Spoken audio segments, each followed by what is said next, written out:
A Republican congressional candidate today called for an end to open primary voting in Georgia.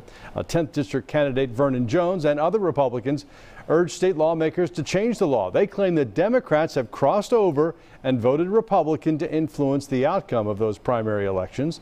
Fox 5's Deidre Dukes joins us now live from the state capitol with the details. Deidre, we know tens of thousands, in fact, did. That's right, and Jones calls that an emerging problem in Georgia politics. He says election integrity is at stake.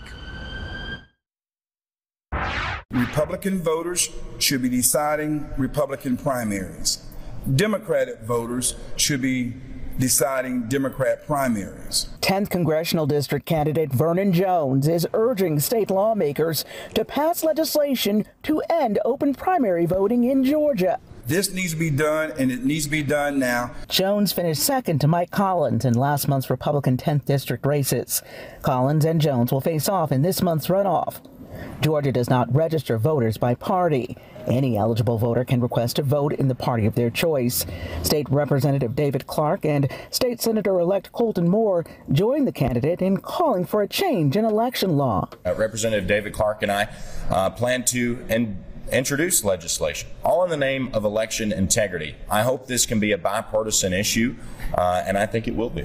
An Associated Press analysis of early voting records from data firm L2 found that more than 37,000 people who voted in Georgia's Democratic primary 2 years ago cast ballots in Georgia's Republican primary.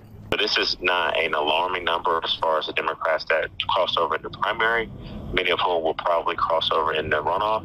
But when you live in those conservative districts that are primarily represented by Republicans, you do have some of this crossover.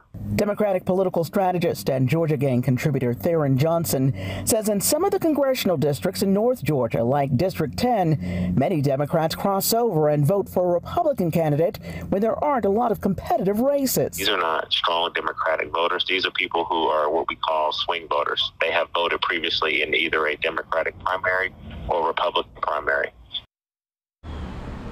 Now, while this would be a Republican-backed bill, Jones did say today that he thinks that Republicans and Democrats should welcome a change in state law.